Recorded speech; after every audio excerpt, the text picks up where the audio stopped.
그날 한마디가 내 존엄을 부쉈습니다. 어르신은 저쪽으로요.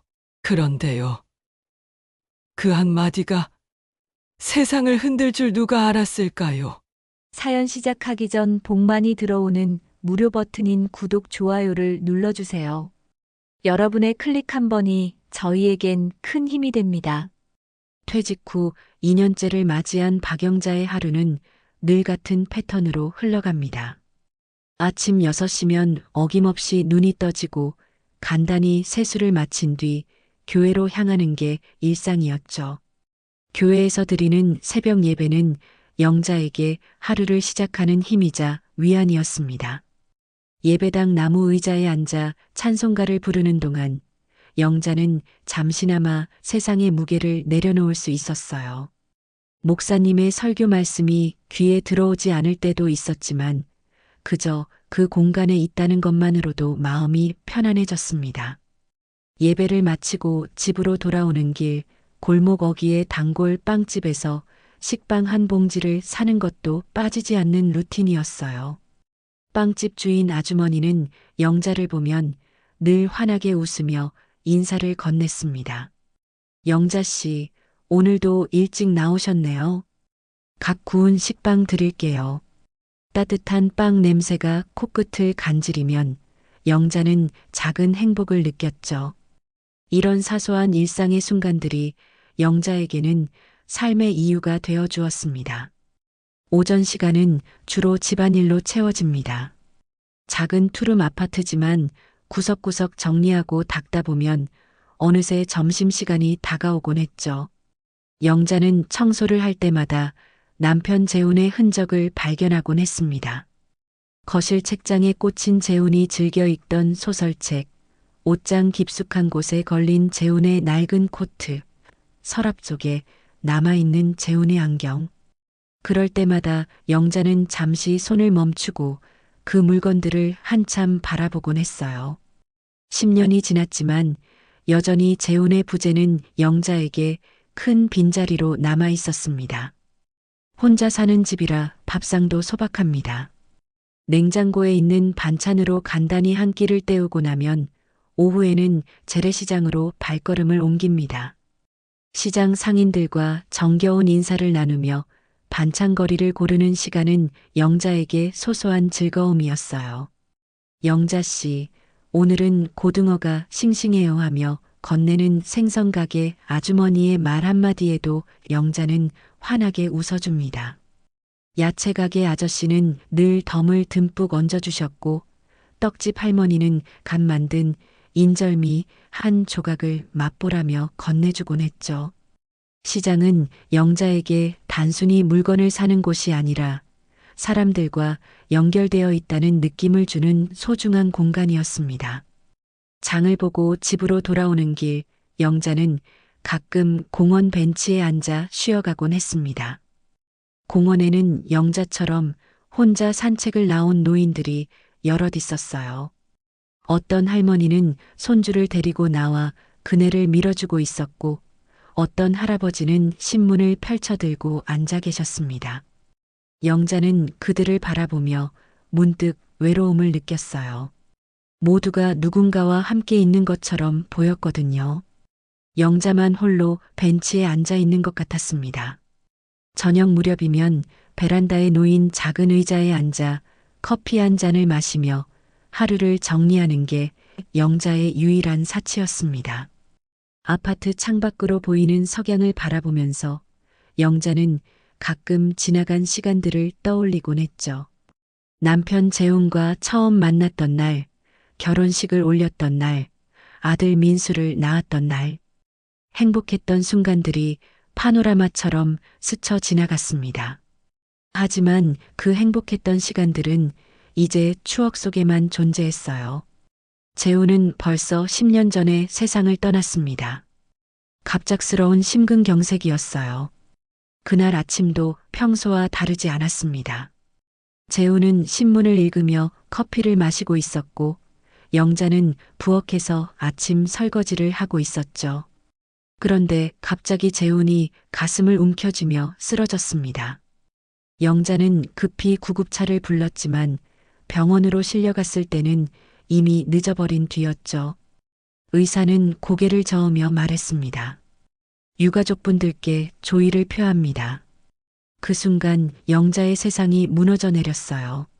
장례를 치르고 나서도 한동안 영자는 멍하니 시간을 보냈습니다. 30년을 함께 산 사람이 하루아침에 사라진다는 게 실감나지 않았거든요. 밤마다 영자는 재훈의 빈자리를 만지작거리며 눈물을 흘렸습니다. 아침에 눈을 뜨면 옆에 재훈이 없다는 사실이 매번 새롭게 다가왔어요. 식탁에 혼자 앉아 밥을 먹을 때마다 재훈이 건네주던 반찬 접시가 생각났습니다. 영자야, 이거 맛있으니까 먹어봐 하던 재훈의 목소리가 귓가에 맴돌았죠. 아들 민수는 대학을 졸업하자마자 해외로 나가버렸습니다. 미국에서 취직했다는 소식을 전해 들었을 때 영자는 기쁘면서도 한편으로는 서운했어요. 엄마, 거기서 자리 잡으면 모셔갈게요 하던 아들의 말은 이제 희미한 약속이 되어버렸습니다. 처음엔 한 달에 한 번씩 전화가 왔지만 시간이 지나면서 연락은 점점 뜸해졌죠. 명절 때나 안부를 묻는 짧은 메시지가 전부였습니다. 영자는 아들을 원망하지 않았어요. 젊은 사람이 자기 삶을 살아가는 게 당연하다고 생각했으니까요. 하지만 가끔은 아들의 목소리가 듣고 싶어서 휴대폰을 들여다보곤 했습니다. 그렇게 영자의 생활은 조용하고 평온했습니다. 하지만 가끔씩 가슴 한구석에서 올라오는 쓸쓸함을 지울 수는 없었어요. 혼자 밥을 먹을 때, 혼자 텔레비전을 볼 때, 혼자 잠들 때마다 나도 아직 여자인데 하는 생각이 스멀스멀 올라왔습니다. 영자는 올해 68이지만 마음만은 여전히 젊다고 느꼈거든요. 거울을 볼 때마다 늘어진 눈가와 주름진 손등을 보면 한숨이 나오긴 했지만 그래도 영자는 자신이 아직 살아있다는 걸 느끼고 싶었습니다. 그러던 어느 봄날 오랜만에 휴대폰에 낯익은 이름이 떴습니다. 정성환. 고등학교 동창이자 첫사랑이었던 남자였죠. 영자는 잠시 망설이다가 전화를 받았습니다. 여보세요? 영자야, 나 성환이야. 잘 지냈어? 목소리는 세월의 무게를 담고 있었지만 여전히 따뜻했습니다. 영자의 가슴이 두근거렸어요. 어머, 성환 오빠, 어떻게 된 일이에요? 나 이번에 퇴직했어. 회사 다니느라 바빴는데 이제 시간도 좀 생기고 해서 말이야. 우리 밥 한번 먹자. 그냥 옛날 생각도 좀 하고. 영자는 수화기를 든 손이 떨렸습니다. 성환과는 고등학교 졸업 이후로 거의 연락이 없었어요. 각자의 삶을 살아오면서 자연스럽게 멀어졌죠. 성환은 대기업에 취직해서 바쁘게 살았고 영자는 재훈을 만나 결혼했습니다. 하지만 영자의 마음속 어딘가에는 늘 성환이 자리하고 있었습니다. 첫사랑이란 게 그런 거잖아요. 아무리 세월이 흘러도 잊히지 않는 이름 하나쯤은 있는 법이니까요. 좋아요. 언제 만날까요? 내일 점심때 어때? 내가 맛있는 데 알아봐 둘게. 그래요. 그럼 내일 뵐게요. 전화를 끊고 난 뒤 영자는 한참을 가만히 서 있었습니다. 가슴이 두근거리는 게 이상했어요. 이 나이에 무슨 설렘이냐고 스스로를 타이르면서도 영자는 옷장을 열어 옷을 하나하나 꺼내보기 시작했습니다. 뭘 입어야 하지? 평소에는 편한 옷만 입던 영자였지만 내일만큼은 조금 신경을 쓰고 싶었어요. 결국 밝은 베이지색 블라우스와 검은색 치마를 골랐습니다. 옷을 침대에 펼쳐놓고 보니 나름 괜찮아 보였어요. 화장대 앞에 앉아 거울을 보니 낯선 자신의 얼굴이 보였습니다. 주름이 많이 늘었고 피부도 예전 같지 않았죠. 하지만 영자는 서랍에서 오랜만에 립스틱을 꺼냈습니다. 연분홍색 립스틱을 입술에 살짝 바르자 얼굴에 생기가 돌았어요. 거울 속 자신을 보며 영자는 조용히 미소 지었습니다. 그래, 나도 아직 여자야. 영자는 작게 중얼거렸습니다. 오랜만에 느껴보는 설렘이었어요. 이 나이에도 이런 감정을 느낄 수 있다는 게 신기했습니다. 그날 밤 영자는 오랜만에 편안한 마음으로 잠자리에 들었습니다. 창밖으로 보이는 달빛이 유난히 밝았어요. 영자는 이불을 덮으며 내일을 생각했습니다.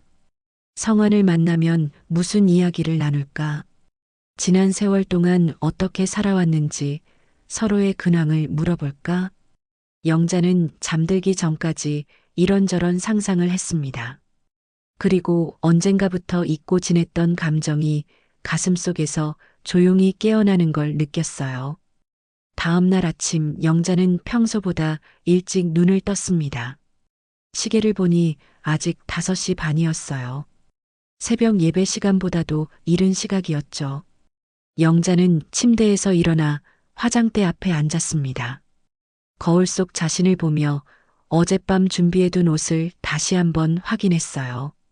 베이지색 블라우스와 검은색 치마. 괜찮은 선택이었을까? 영자는 몇 번이고 옷을 들었다 놓았다 반복했습니다. 샤워를 마치고 옷을 입은 뒤 영자는 화장을 시작했습니다. 오랜만에 하는 화장이라 손이 어설펐어요. 파운데이션을 바르고 눈썹을 그리고 립스틱을 발랐습니다.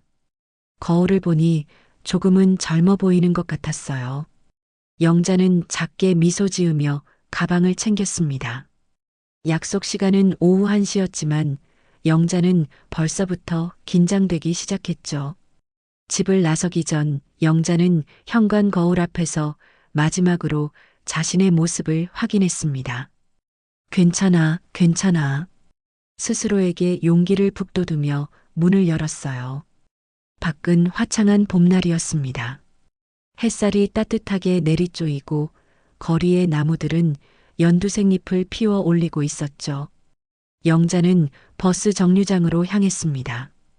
약속 장소는 도심의 한 패스트푸드점이었어요. 성환이 문자로 주소를 보내왔거든요. 거기 요즘 젊은 사람들이 많이 가는 데래. 한번 가보자. 버스에 앉아 창밖을 바라보며 영자는 성환과의 추억을 떠올렸습니다. 고등학교 시절 성환은 반에서 가장 인기 있는 남학생이었어요. 키도 크고 공부도 잘했죠. 영자는 그런 성환을 멀리서 바라보기만 했습니다. 고백할 용기도 없었고 그저 같은 공간에 있다는 것만으로도 행복했거든요. 그런데 졸업식 날 성환이 영자에게 다가왔습니다. 영자야, 연락하고 지내자. 성환은 수첩 한 장을 건네며 말했어요. 영자는 얼떨결에 받았고 그 수첩에는 성환의 전화번호가 적혀 있었습니다. 하지만 영자는 끝내 전화를 걸지 못했어요. 용기가 나지 않았거든요. 그리고 얼마 지나지 않아 영자는 재훈을 만났고 성환은 대기업에 취직했다는 소식을 풍문으로 들었습니다. 각자의 길을 가게 된 거죠. 그렇게 50년이라는 세월이 흘렀습니다. 이제 다시 만나게 될 성환은 어떤 모습일까? 영자는 가슴이 두근거렸어요. 도심에 도착하자 거리는 사람들로 붐볐습니다. 젊은 직장인들이 빠른 걸음으로 지나가고 학생들이 무리지어 웃으며 걸어갔어요. 영자는 그 사이를 비집고 패스트푸드점을 찾아갔습니다. 큰 유리창 너머로 가게 안이 보였어요. 밝고 현대적인 인테리어에 사람들이 가득 차 있었습니다. 영자는 문을 열고 들어섰습니다. 입구에 서자마자 성환이 손을 흔들며 다가왔습니다. 영자야, 여기. 성환은 머리가 희끗희끗했지만 여전히 웃는 얼굴이 따뜻했어요. 영자는 반가운 마음에 환하게 웃었습니다. 오빠, 오랜만이에요. 그러게, 정말 오랜만이야. 그새 더 젊어진 것 같은데? 성환의 칭찬에 영자는 얼굴이 붉어졌어요. 두 사람은 자리를 찾아 앉으려 했지만 성환이 고개를 갸우뚱했습니다. 여기는 주문을 저기 기계로 하나 봐. 성환이 가리킨 곳에는 커다란 화면이 여러 개 놓여 있었어요. 사람들이 그 앞에 서서 화면을 터치하며 주문을 하고 있었습니다. 영자는 그 광경을 멍하니 바라봤어요. 저게 뭐예요? 키오스크래. 요즘은 다 저렇게 한대. 성환도 처음 보는 듯 어색한 표정이었습니다. 두 사람은 키오스크 앞으로 다가갔습니다. 화면에는 햄버거, 감자튀김, 음료수 사진이 가득했어요. 세트 메뉴, 단품, 사이드, 음료 같은 버튼들이 빼곡히 나열되어 있었죠. 영자는 화면을 보며 어디부터 눌러야 할지 막막했습니다. 오빠, 이거 어떻게 하는 거예요? 나도 잘 모르겠는데 일단 이거 눌러볼까? 성환이 조심스럽게 세트 메뉴 버튼을 눌렀습니다. 화면이 바뀌며 여러 종류의 세트 메뉴가 나타났어요. 하지만 글씨는 작고 사진은 너무 많았습니다. 영자는 눈을 가늘게 뜨고 화면을 들여다봤어요. 글씨가 너무 작네요. 그러게 말이야. 나도 잘 안 보여. 두 사람은 한참 동안 화면 앞에서 망설였습니다. 뒤에서는 다른 손님들이 기다리고 있었어요. 영자는 뒤를 돌아봤는데 한 젊은 남자가 짜증스러운 표정으로 휴대폰을 만지작거리고 있었습니다. 성환이 다시 화면을 터치하려는 순간 옆에 서 있던 젊은 남자 직원이 다가왔습니다. 직원은 빨간색 유니폼을 입고 있었고 이름표에는 김민준이라고 적혀 있었어요. 민준은 영자와 성환을 힐끗 보더니 무표정한 얼굴로 말했습니다. 어르신, 여기 말고요. 저쪽 도움줄 이용하셔야 해요. 손가락으로 가게 한쪽 구석을 가리켰습니다. 그곳에는 도움이 필요하신 분이라는 팻말이 붙어 있었어요. 영자는 순간 얼굴이 하얗게 질렸습니다. 민준의 말투는 무심했지만 영자에게는 날카로운 칼처럼 느껴졌어요. 어르신, 도움줄. 그 단어들이 귓가에서 맴돌았습니다. 영자는 자신이 무언가 잘못한 사람처럼 느껴졌어요. 주변에서 대기하던 젊은 손님들의 시선이 느껴졌습니다. 누군가는 휴대폰으로 영자 쪽을 보며 무언가를 속삭이고 있었고 누군가는 피식 웃는 소리를 냈어요. 영자는 손끝이 얼어붙는 것 같았습니다. 화면 위에 올려놓았던 손을 내리며 영자는 고개를 숙였어요. 성환이 황급히 말했습니다. 아, 네. 알겠습니다. 저희가 잘 몰라서요. 성환은 영자의 팔을 가만히 잡고 도움줄로 이동했습니다. 영자는 다리에 힘이 풀려 제대로 걷기 힘들었어요. 도움줄에는 아무도 없었습니다. 텅 빈 공간에 두 사람만 서 있었어요. 영자는 그제야 눈물이 핑 돌았습니다.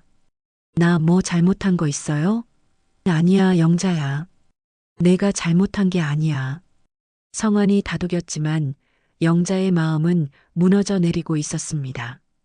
키오스크 앞에서 자신을 바라보던 사람들의 시선, 직원의 무심한 말투, 그리고 자신이 서 있는 이 도움줄이라는 공간, 모든 게 영자를 초라하게 만들었어요.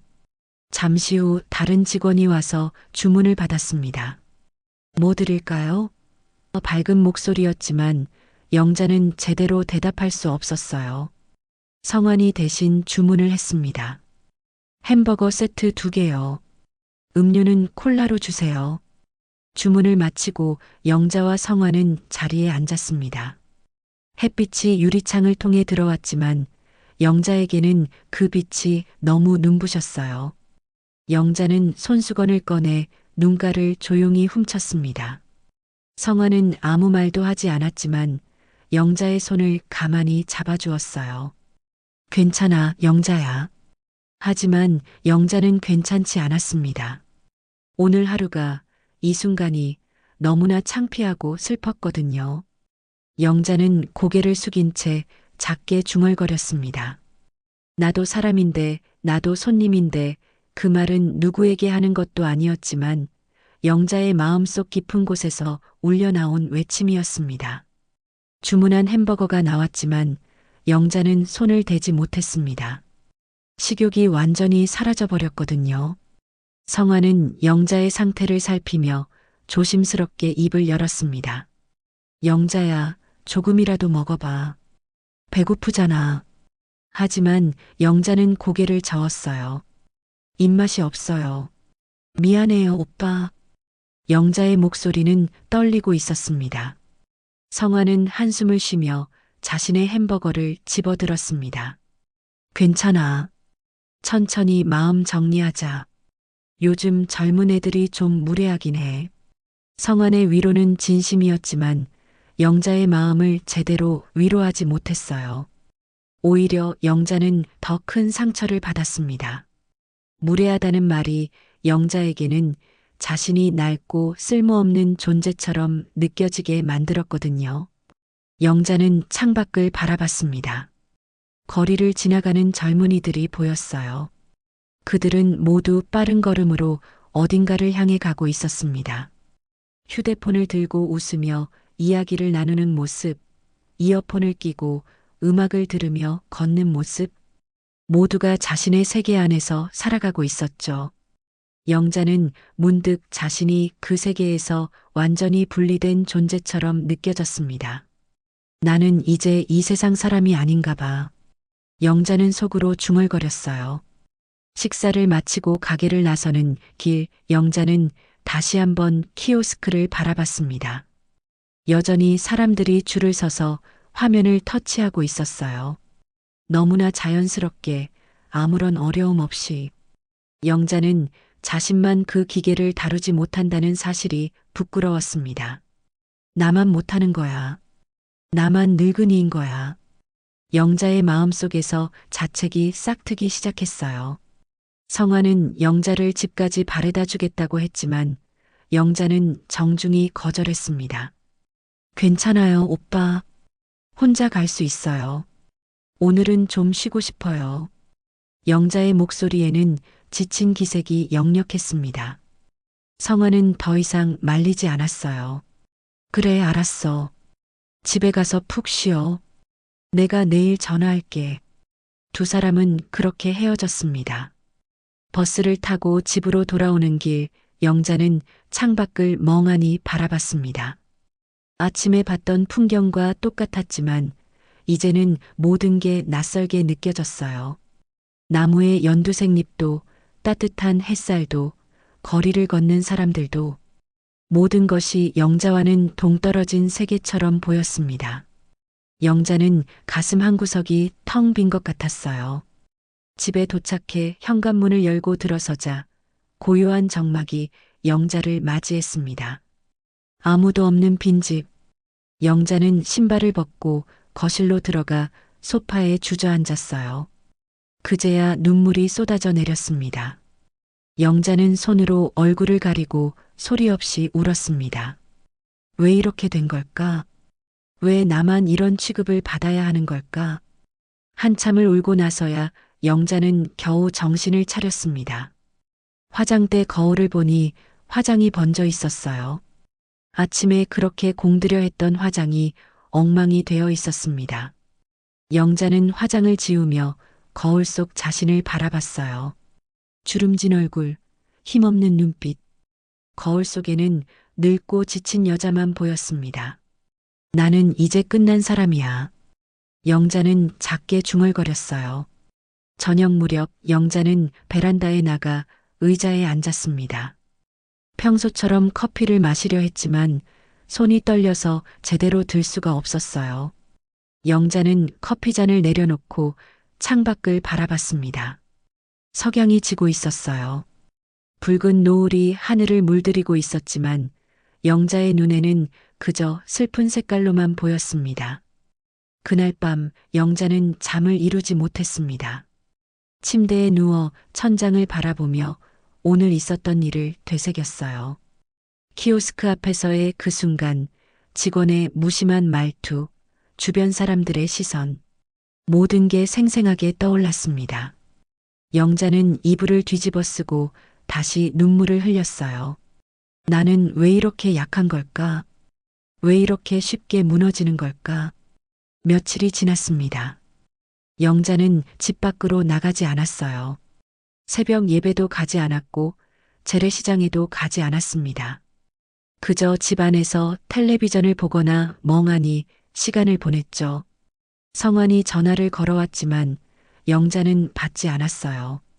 아무와도 이야기하고 싶지 않았습니다. 그러던 어느 날 교회 친구인 경희가 집으로 찾아왔습니다. 영자야, 문 좀 열어봐. 나 경희야. 영자는 마지못해 문을 열었어요. 경희는 영자의 모습을 보고 깜짝 놀랐습니다.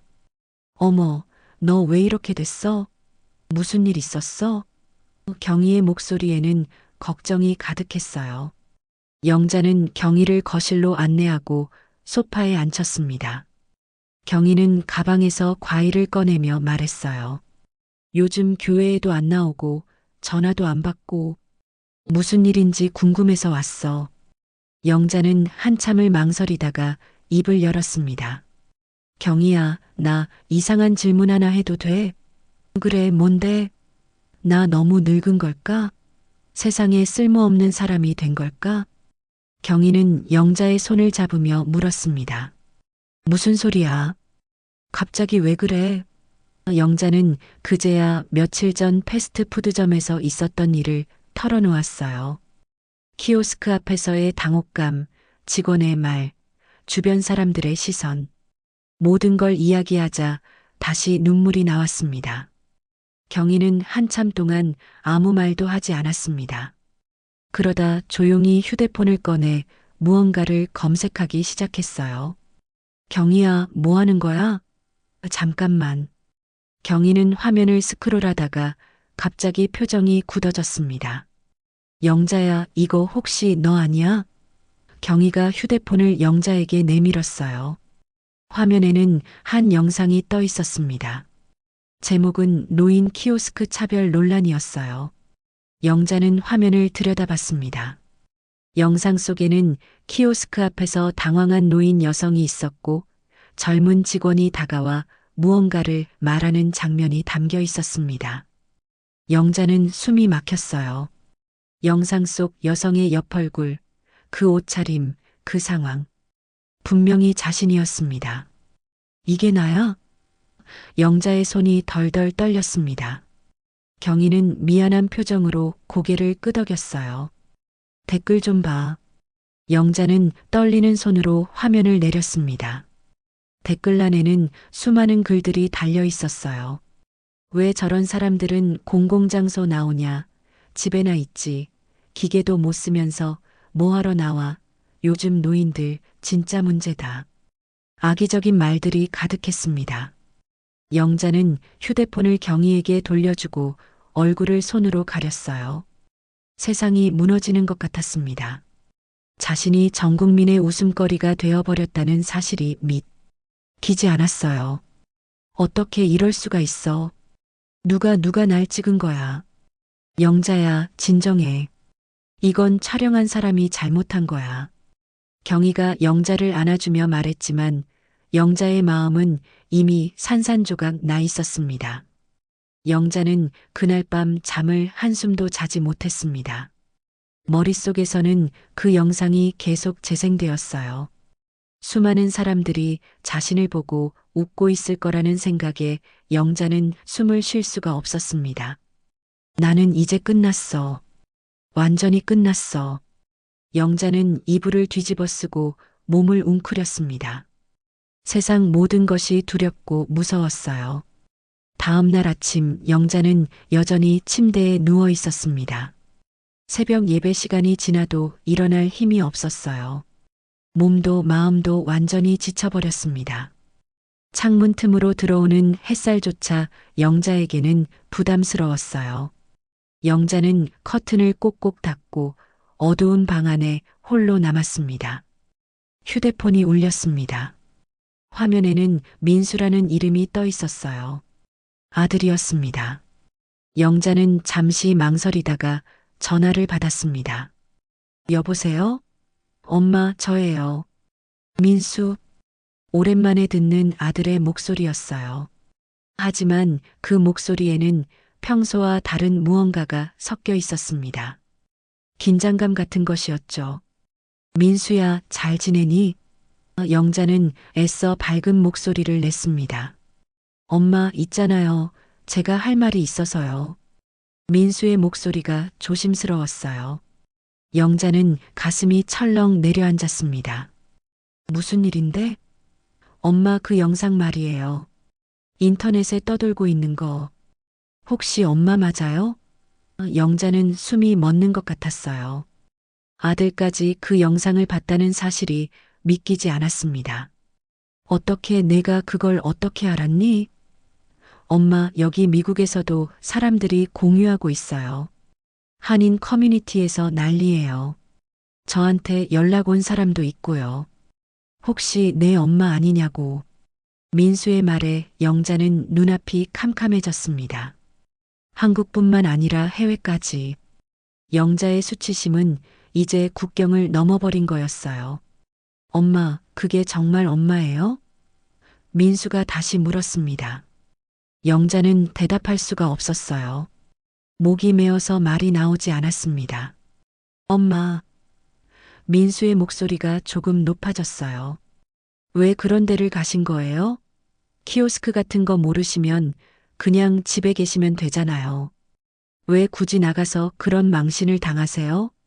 민수의 말 한마디 한마디가 영자의 가슴에 칼처럼 꽂혔습니다. 망신. 아들은 자신의 행동을 망신이라고 표현했어요. 영자는 입술을 깨물었습니다. 민수야, 엄마는 그냥 밥 먹으러 간 것뿐이야.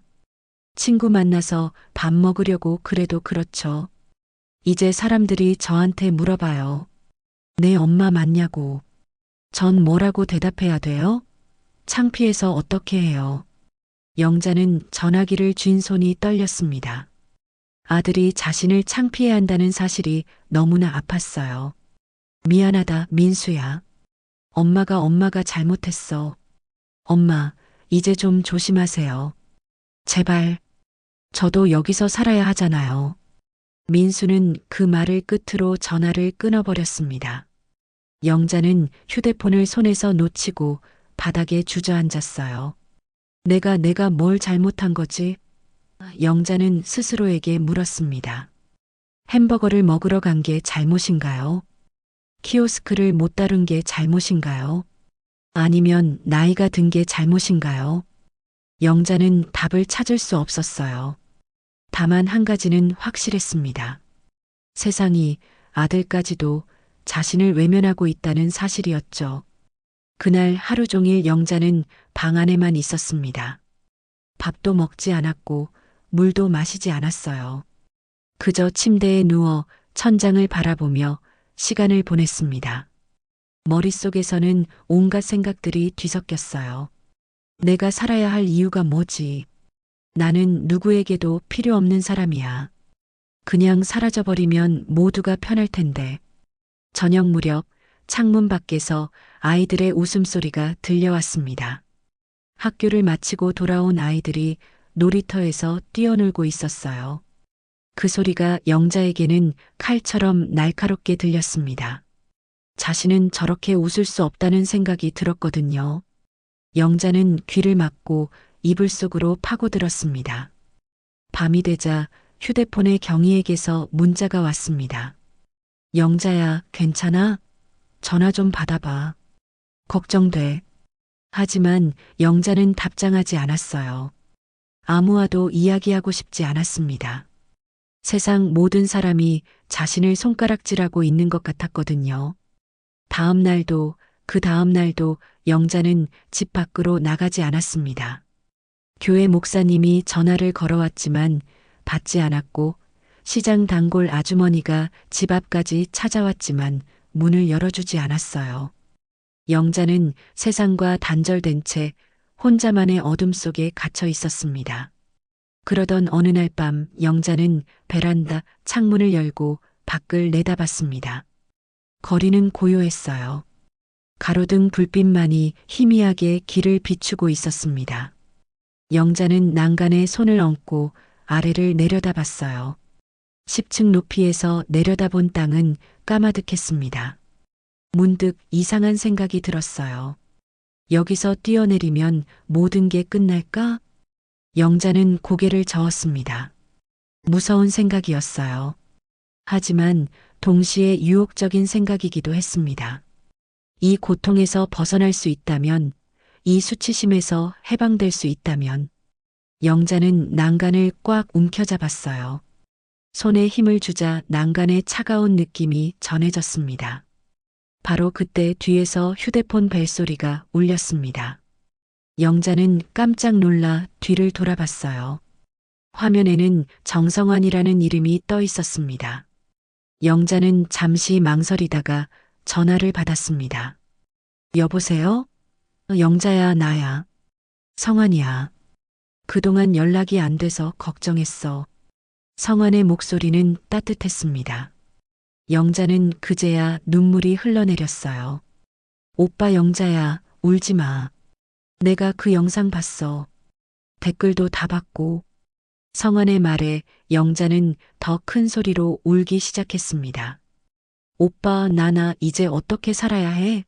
사람들이 다 나를 비웃고 있어. 아들까지도 날 창피해하고.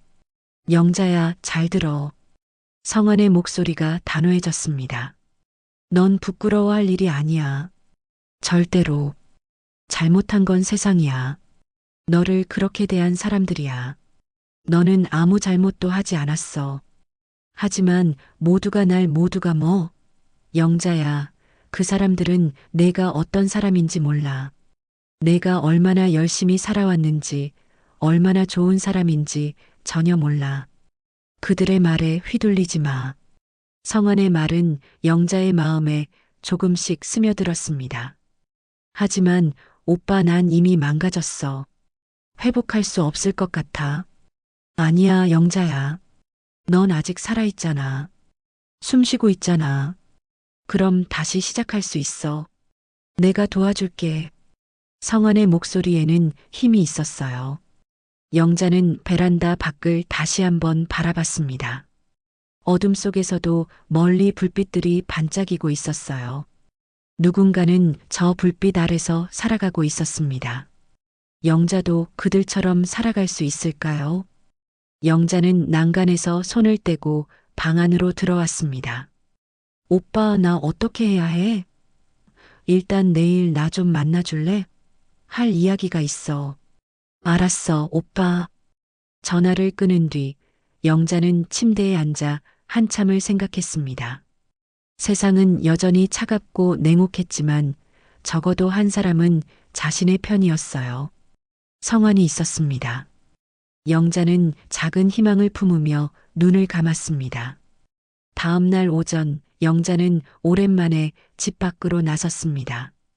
며칠 만에 밖으로 나가는 거였어요. 햇살이 눈부셨지만 영자는 선글라스를 끼고 모자를 깊게 눌렀었습니다. 누군가 자신을 알아볼까봐 두려웠거든요. 거리를 걷는 내내 영자는 고개를 숙이고 빠른 걸음으로 걸었습니다. 약속 장소는 조용한 공원 벤치였습니다. 성환이 사람들 눈에 띄지 않는 곳을 선택한 거였어요. 벤치에 앉아 기다리고 있던 성환은 영자를 보자마자 손을 흔들었습니다. 영자야, 이리 와. 영자는 성환 옆에 조심스럽게 앉았어요. 성환은 영자의 마른 얼굴을 보며 안타까운 표정을 지었습니다. 많이 힘들었구나. 오빠, 영자의 목소리는 여전히 떨리고 있었습니다. 성환은 가방에서 봉투 하나를 꺼냈어요. 일단 이거 먹어. 아침 먹었어? 봉투 안에는 따뜻한 샌드위치와 우유가 들어 있었습니다. 영자는 고개를 저었어요. 입맛이 없어. 그래도 먹어야 해. 기운이 있어야 싸우지. 성환의 말에 영자는 고개를 들었습니다. 싸운다고요? 그래, 싸우는 거야. 영자야, 내가 당한 일을 그냥 넘어갈 순 없어. 성환은 진지한 표정으로 말했습니다. 오빠, 무슨 소리예요? 이미 다 끝났잖아요. 사람들은 다 나를 비웃고 있고 아들까지 나를 창피해 하는데 뭘 어떻게 해요? 영자의 목소리에는 체념이 가득했어요. 성화는 휴대폰을 꺼내 영자에게 보여줬습니다. 화면에는 한 단체의 홈페이지가 떠 있었어요. 노인인권보호센터라는 이름이 보였습니다. 여기 아니?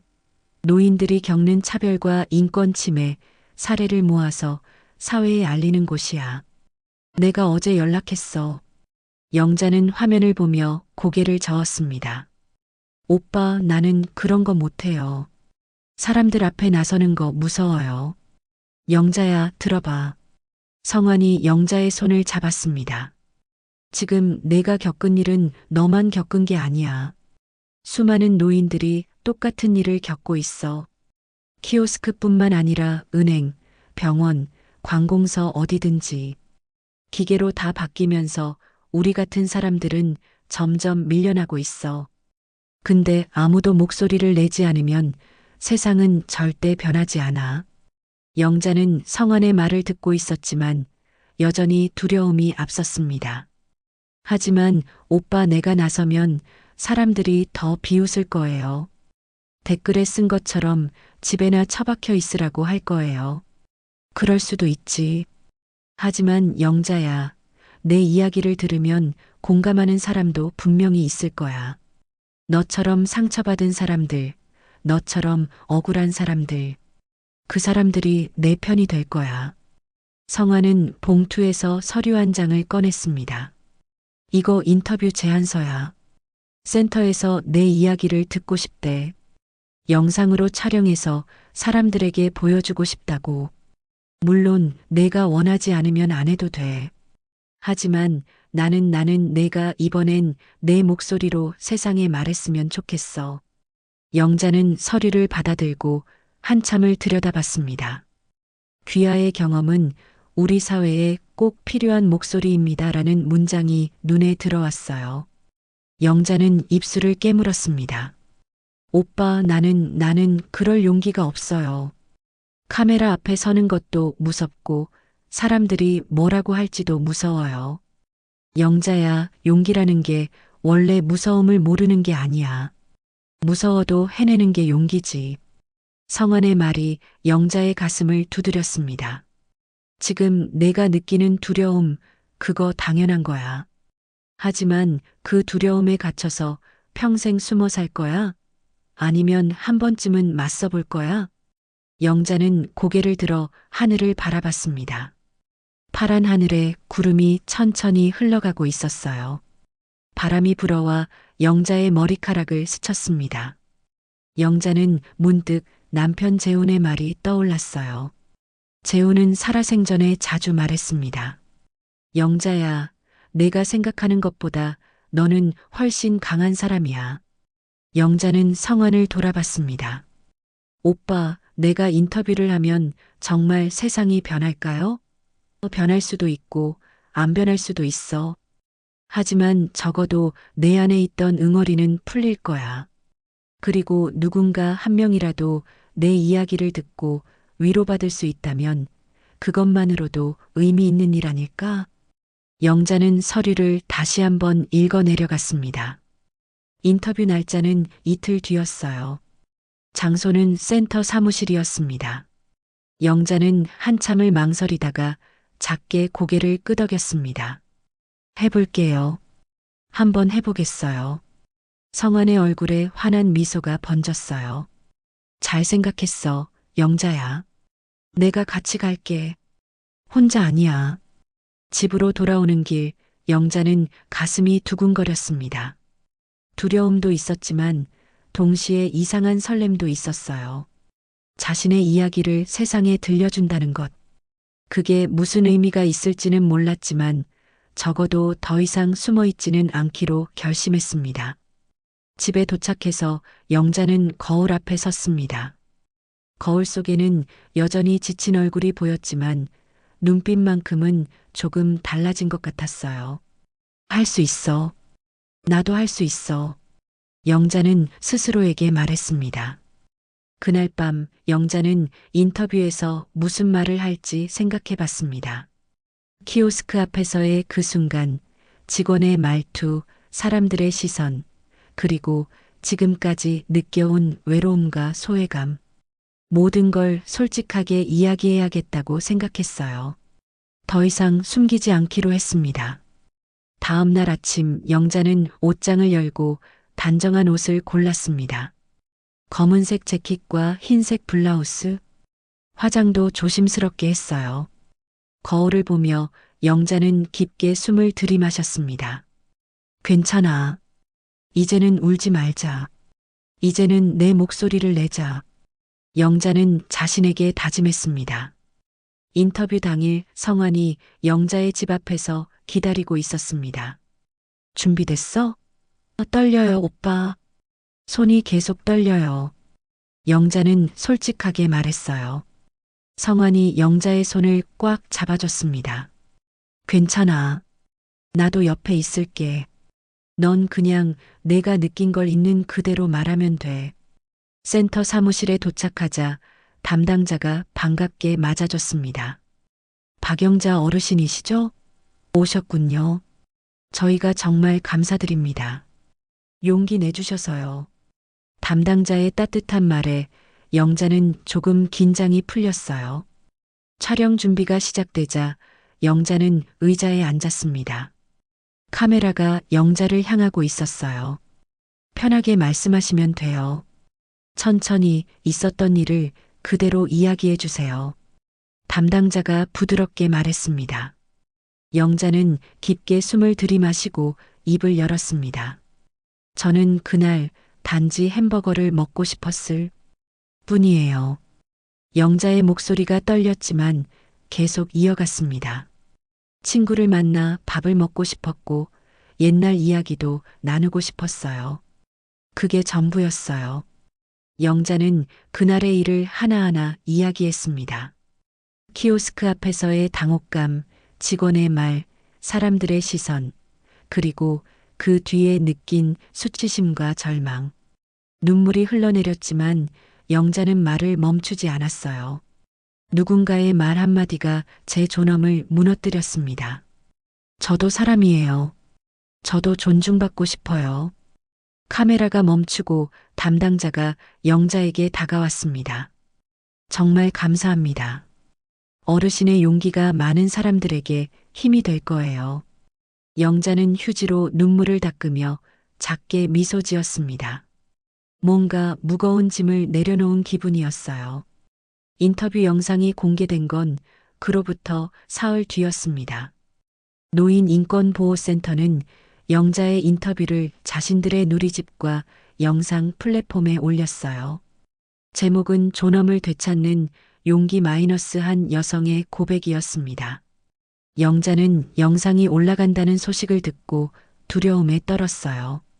또다시 사람들의 조롱거리가 되는 건 아닐까 하는 걱정이 앞섰습니다. 하지만 영상이 공개되고 몇 시간 뒤 예상치 못한 일이 벌어졌습니다.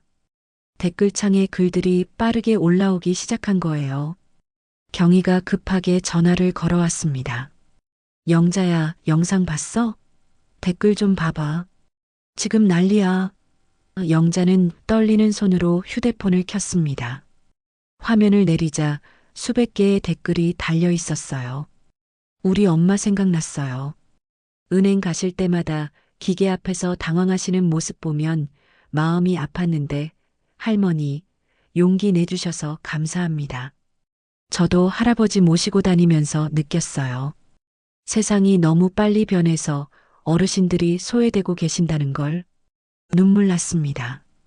제 부모님도 똑같은 일 겪으셨거든요. 이런 이야기 해주셔서 고맙습니다. 영자는 댓글을 하나하나 읽어내려가며 눈물을 흘렸습니다. 이번에는 수치심의 눈물이 아니었어요. 공감과 위로의 눈물이었습니다. 자신의 이야기가 누군가에게 닿았다는 사실이 믿기지 않았어요. 영자는 성환에게 전화를 걸었습니다. 오빠 봤어요?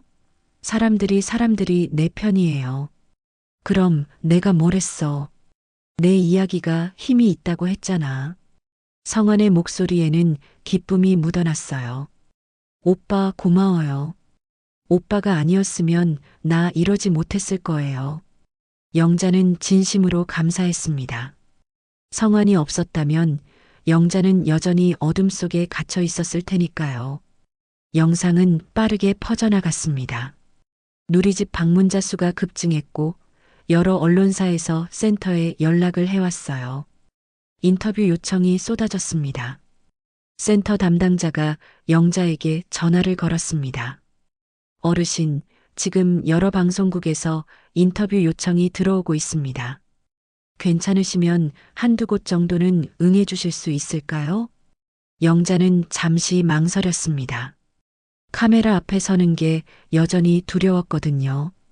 하지만 영자는 달라지기 시작했어요. 해볼게요.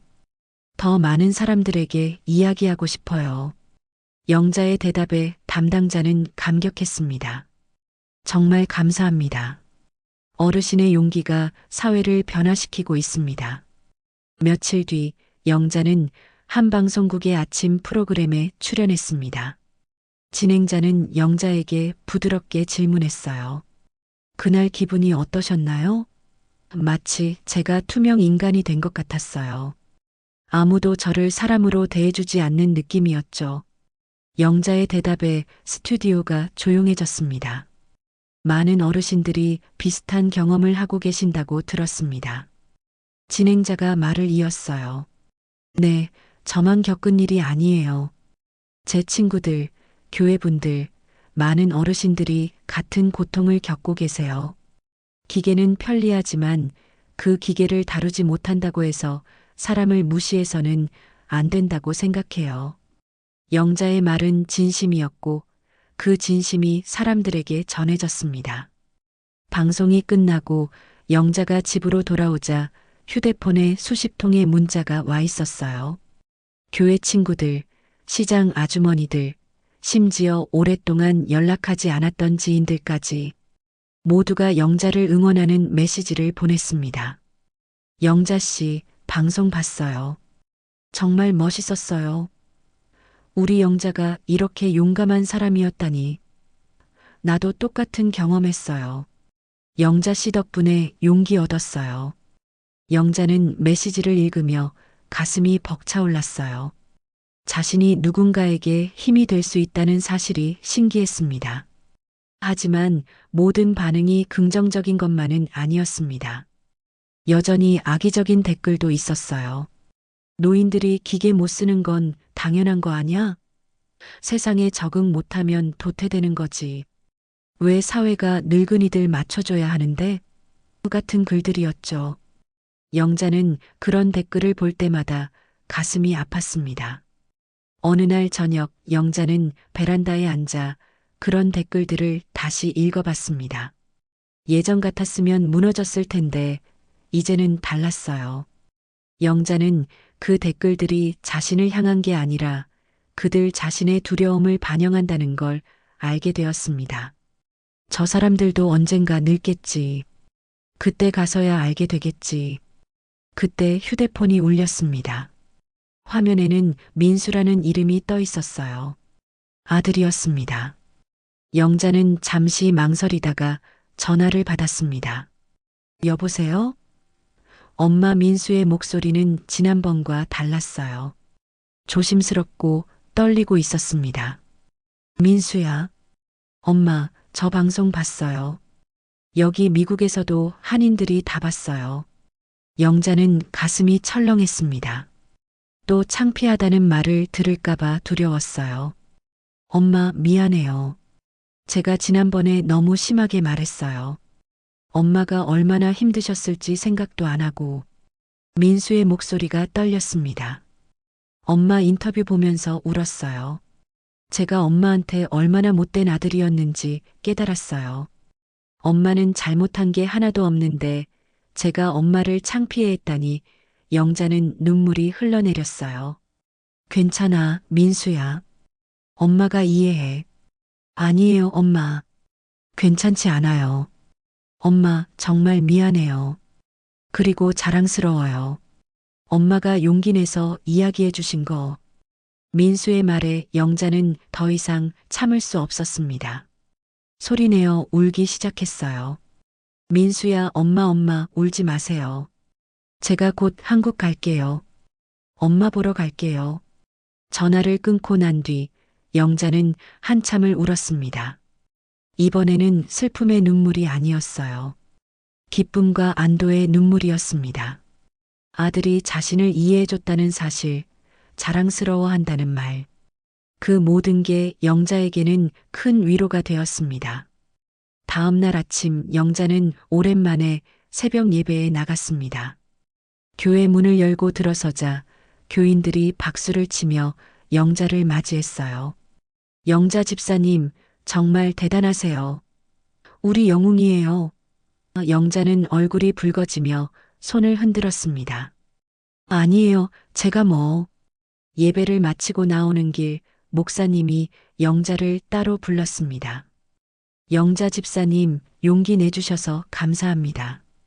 집사님의 이야기가 많은 분들에게 힘이 되고 있어요. 하나님께서 집사님을 통해 일하고 계십니다. 목사님의 말에 영자는 고개를 숙였어요. 감사합니다, 목사님. 집으로 돌아오는 길 영자는 재래시장에 들렀습니다. 오랜만에 찾은 시장이었어요. 생선가게 아주머니가 영자를 보자마자 환하게 웃었습니다. 영자 씨, 텔레비전 봤어요. 정말 멋있더라고요. 에이, 뭐가요? 영자는 쑥스럽게 웃었어요. 야채 가게 아저씨도 떡집 할머니도 모두가 영자를 반겼습니다. 평소보다 더 많은 덤을 챙겨주며 응원의 말을 건넸어요. 우리 영자 씨 덕분에 세상이 조금씩 변하고 있어요. 영자는 그 말들이 과분하다고 생각했지만 동시에 뿌듯했습니다. 집에 도착해 장바구니를 내려놓으며 영자는 거울을 봤습니다. 거울 속에는 예전과는 다른 자신이 보였어요.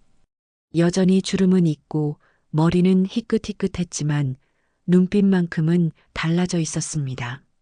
생기가 돌고 자신감이 보였어요. 나도 할 수 있구나. 영자는 작게 미소 지으며 중얼거렸습니다.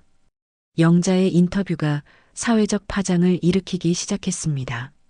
며칠 뒤 노인인권보호센터에서 다시 연락이 왔어요. 어르신, 지금 청와대 국민청원 게시판에 관련 청원이 올라왔습니다. 키오스크 의무 배치 가게에 직원 응대 창구도 함께 설치하자는 내용이에요. 벌써 10,000명이 넘는 사람들이 동의했습니다. 영자는 그 말을 듣고 믿을 수 없었습니다. 자신의 작은 용기가 이렇게 큰 물결을 만들어낼 줄은 상상도 못했거든요. 정말요? 그게 다 제 이야기 때문인가요? 그렇습니다. 어르신의 이야기가 많은 사람들의 마음을 움직였어요. 이제 사회가 변화하기 시작하고 있습니다. 그로부터 일주일 뒤 영자가 그날 방문했던 패스트푸드 본사에서 공식 사과문을 발표했습니다. 뉴스에서 그 내용이 보도되었어요. 저희는 고객 응대 과정에서 부적절한 언행으로 불편을 드린 점 깊이 사과드립니다. 앞으로 모든 매장에 디지털 소외계층을 위한 전담 직원을 배치하고 직원 교육을 전면 개편하겠습니다. 경희가 급히 전화를 걸어왔습니다. 영자야, 뉴스 봤어? 그 가게에서 사과했대. 내가 해낸 거야. 영자는 텔레비전 화면을 보며 가슴이 벅차올랐어요. 자신이 겪었던 그 아픔이 헛되지 않았다는 생각이 들었습니다.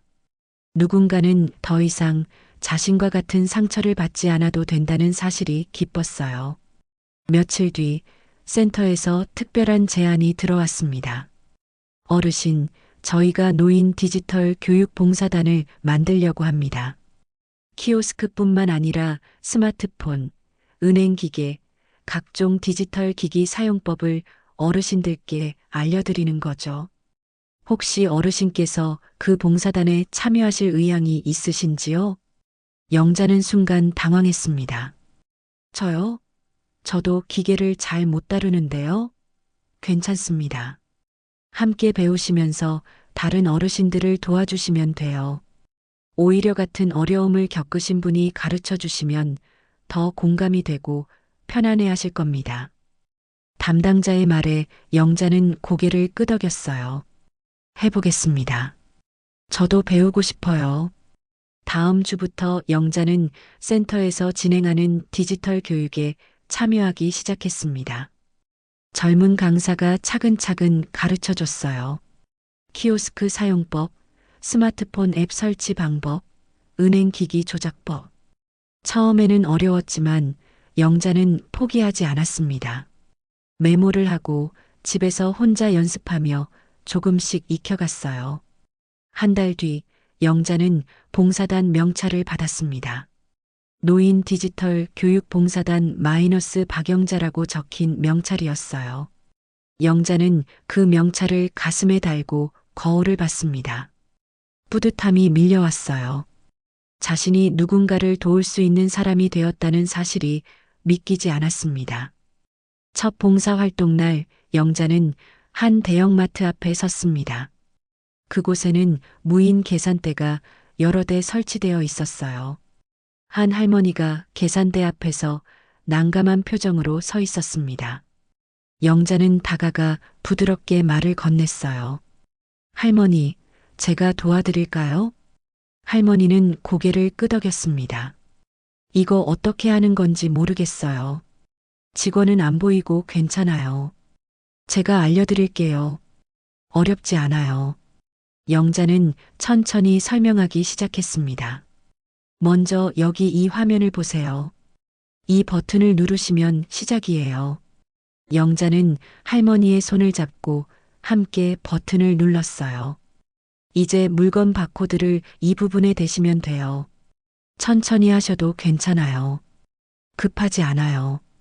할머니는 조심스럽게 물건을 스캔했습니다. 삐소리가 나며 화면에 물건 값이 표시되었어요. 됐어요. 제가 했어요. 할머니의 얼굴에 환한 웃음이 번졌습니다. 정말 잘하셨어요. 이제 결제만 하시면 돼요.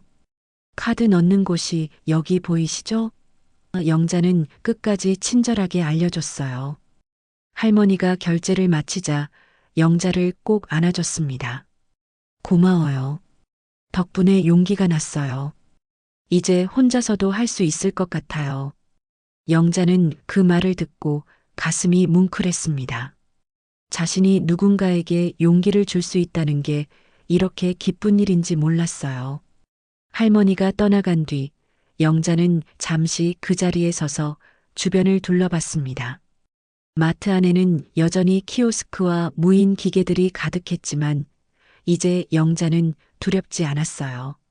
몇 주가 지나면서 영자는 봉사활동에 더욱 열심히 참여했습니다. 재래시장에서, 은행 앞에서, 지하철역에서 어디든 도움이 필요한 어르신들이 있으면 영자는 달려갔어요. 그러면서 영자는 많은 이야기를 들었습니다. 자신과 비슷한 경험을 한 사람들, 기계 때문에 상처받은 사람들, 모두가 영자의 이야기에 공감했고 영자의 도움에 감사했습니다. 어느 날 센터에서 큰 행사가 열렸습니다. 디지털 포용 사회를 위한 토론회였어요. 영자도 패널로 초대받았습니다. 무대에 오른 영자는 수백 명의 청중 앞에 섰어요. 예전 같았으면 떨려서 말도 못했을 텐데 이제는 달랐습니다. 저는 몇 달 전 키오스크 앞에서 제 존엄이 무너지는 경험을 했습니다. 영자는 마이크를 잡고 말했어요. 그날 저는 세상에서 가장 초라한 사람이라고 느꼈습니다. 하지만 이제는 알아요. 잘못은 제가 아니었다는 걸. 기술은 사람을 위해 존재해야 하는데 사람이 기술에 맞춰 살아야 한다는 게 잘못된 거였어요. 청중들이 고개를 끄덕였습니다. 영자는 계속 이어갔어요. 저는 이제 더 이상 두렵지 않습니다. 배우면 되니까요. 도움을 요청하면 되니까요. 하지만 중요한 건 우리가 도움을 요청할 때 그 도움이 수치심이 아니라 존중과 함께 주어져야 한다는 거예요. 박수가 터져 나왔습니다. 영자는 무대에서 내려와 객석으로 향했어요. 성환이 앞줄에 앉아 환하게 웃고 있었습니다. 정말 잘했어, 영자야. 성환이 영자의 손을 잡았어요. 오빠 덕분이에요. 오빠가 없었으면 저 여기까지 못 왔을 거예요. 행사가 끝나고 영자는 밖으로 나왔습니다. 따뜻한 봄바람이 불어왔어요. 하늘은 맑고 푸르렀습니다. 영자는 깊게 숨을 들이마셨어요. 공기가 달콤하게 느껴졌습니다. 세상이 예전과는 다르게 보였어요. 더 이상 자신을 배척하는 곳이 아니라 함께 살아갈 수 있는 곳으로 느껴졌습니다. 그날 저녁 휴대폰에 민수에게서 메시지가 왔습니다. 엄마, 토론회 영상 봤어요. 정말 자랑스러워요. 다음 주에 한국 갈게요. 엄마 보고 싶어요. 영자는 메시지를 읽고 눈물이 났어요. 이번에는 행복의 눈물이었습니다. 영자는 베란다에 나가 의자에 앉았습니다. 석양이 지고 있었어요. 붉은 노을이 하늘을 물들이고 있었습니다. 영자는 커피 한 잔을 들고 그 풍경을 바라봤어요. 몇 달 전 이 자리에서 영자는 절망했었습니다. 세상이 자신을 버렸다고 생각했죠. 하지만 이제는 달랐습니다. 영자는 포기하지 않았고 목소리를 냈고 변화를 만들어냈어요. 그 과정에서 영자는 자신이 생각했던 것보다 훨씬 강한 사람이라는 걸 깨달았습니다. 나도 할 수 있었어. 영자는 조용히 중얼거렸어요. 창밖으로 거리의 불빛들이 하나둘 켜지기 시작했습니다. 사람들이 저녁을 먹으러 나오고 젊은이들이 웃으며 걸어가고 가게마다 환한 불이 들어왔어요. 영자는 그 풍경을 보며 미소 지었습니다. 자신도 저 세상의 일부라는 걸, 그리고 당당하게 살아갈 자격이 있다는 걸 이제는 알았으니까요. 영자는 손에 든 명찰을 만지작거렸습니다. 노인 디지털 교육봉사단 마이너스 박영자. 그 명찰은 단순한 플라스틱 조각이 아니었어요. 영자가 다시 찾은 존엄의 증표였습니다. 영자는 명찰을 가슴에 꼭 안으며 내일을 기대했어요. 봄 햇살이 다시 따뜻하게 내리던 어느 토요일 아침, 영자는 일찍 일어났습니다. 오늘은 특별한 날이었어요. 아들 민수가 한국에 도착하는 날이었습니다. 영자는 거울 앞에 서서 단정하게 옷을 입고 화장을 했어요. 더 이상 두려움에 떨지 않았습니다. 당당한 모습으로 아들을 맞이하고 싶었거든요. 공항 도착 게이트 앞에서 기다리던 영자는 멀리서 민수의 모습을 발견했습니다. 키가 훌쩍 큰 아들이 캐리어를 끌고 나오고 있었어요. 민수야. 영자가 손을 흔들자 민수도 환하게 웃으며 달려왔습니다. 엄마. 두 사람은 꼭 껴안았어요. 민수의 품에서 영자는 오랫동안 느끼지 못했던 따뜻함을 느꼈습니다.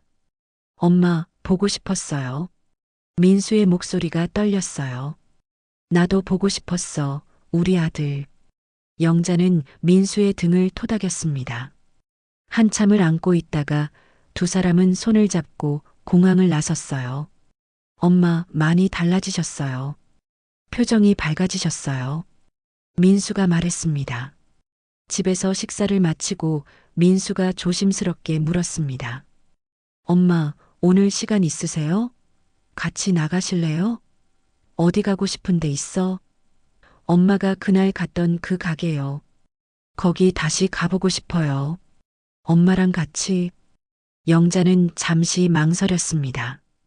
그 가게는 여전히 가슴 한구석에 아픔으로 남아 있었거든요. 하지만 영자는 고개를 끄덕였습니다. 그래, 가보자. 이제는 괜찮아. 두 사람은 함께 그 패스트푸드점으로 향했어요. 도심의 그 거리는 여전히 사람들로 붐볐습니다. 가게 앞에 서자 영자는 가슴이 두근거렸어요. 하지만 예전처럼 두려움은 아니었습니다. 문을 열고 들어서자 가게 안에는 변화가 있었습니다. 키오스크가 여러 대 놓여 있었지만 한쪽 구석에는 새로운 창구가 생겨 있었어요. 도움 창구라는 팻말이 붙어 있었고 직원 한 명이 환하게 웃으며 서 있었습니다. 영자는 그 모습을 보며 가슴이 뭉클했어요. 민수가 말했습니다. 엄마, 키오스크로 주문해 볼래요? 영자는 잠시 망설이다가 고개를 끄덕였어요. 해보자. 두 사람은 키오스크 앞으로 다가갔습니다. 화면을 보자 예전의 기억이 떠올랐지만 영자는 침착하게 화면을 터치했어요. 세트 메뉴를 누르시면 돼요, 엄마. 민수가 옆에서 도와줬습니다. 응, 알아. 엄마도 이제 배웠어. 영자는 능숙하게 메뉴를 선택하고 결제까지 마쳤어요. 주문이 완료되자 영자는 뿌듯한 미소를 지었습니다. 해냈다, 민수야. 엄마 최고예요. 주문한 음식을 받아 자리에 앉았습니다. 영자는 창밖을 바라보며 햄버거를 한 입 베어 물었어요. 맛은 예전과 똑같았지만 느낌은 완전히 달랐습니다. 이제는 자신이 이곳에 당당히 앉아 있을 자격이 있다고 느꼈거든요. 바로 그때였습니다. 입구에서 한 할머니가 키오스크 앞에서 망설이고 있는 모습이 보였어요. 영자는 자연스럽게 일어나 다가갔습니다. 민수가 물었어요. 엄마, 어디 가세요? 잠깐만. 영자는 가슴에 단 봉사단 명찰을 만지작거리며 할머니에게 다가갔어요. 할머니, 도와드릴까요? 할머니는 고개를 끄덕였습니다. 이거 어떻게 하는 건지 모르겠어요. 괜찮아요. 제가 알려드릴게요. 영자는 부드럽게 말하며 할머니 옆에 섰어요. 먼저 이 버튼을 누르시면 돼요. 천천히 하셔도 괜찮아요. 겁내지 마세요. 영자의 목소리는 따뜻했습니다. 할머니는 영자를 보며 안심한 표정으로 화면을 터치했어요. 이제 원하시는 메뉴를 고르시면 돼요. 사진을 보시고 누르시면 되니까 어렵지 않아요. 영자는 차근차근 설명했습니다. 할머니가 주문을 마치자 영자에게 고마움을 표현했어요. 고마워요. 덕분에 할 수 있었어요. 천만에요. 요즘 세상은 참 빨리 변하네요. 영자가 말했습니다.